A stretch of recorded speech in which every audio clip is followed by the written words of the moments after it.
last four problems. So we have -0 and 3/100ths. So we keep our negative, and then we don't have any numbers to the left, so we don't have any whole numbers. And then that 3 is in the hundredths section, so we're going to have 3/100. And we can't simplify this, so this is our answer.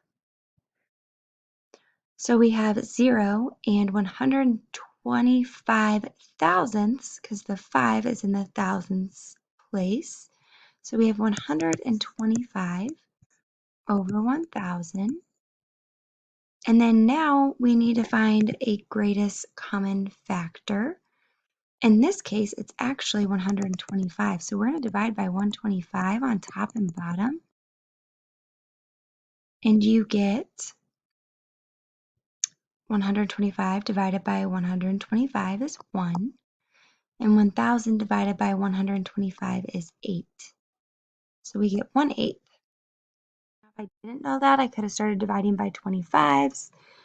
I could have started dividing by 5. You could have done multiple ways to get to 1/8.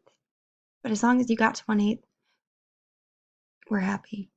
So next one, we have -3 and 1/10. Since we have that number to the left, that means we have a whole number.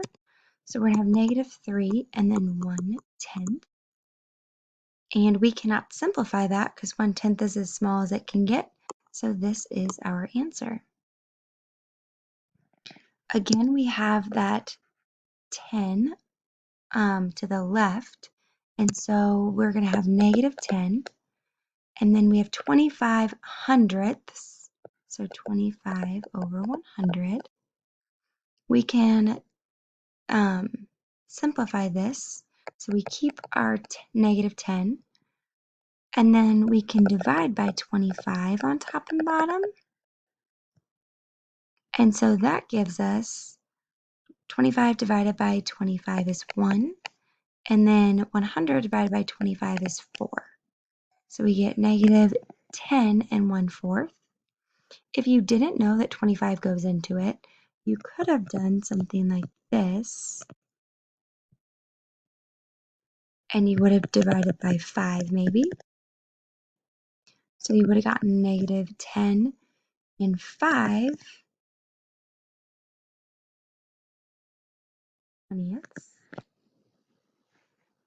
And then this can be simplified because we can divide by 5 on top and bottom, and we get -10 and 1/4. So either way, you get the same answer, just a couple different ways to go about it. And that's all we have for today. So now you can go to Big Ideas and you can start that homework assignment, which is 2.3 homework.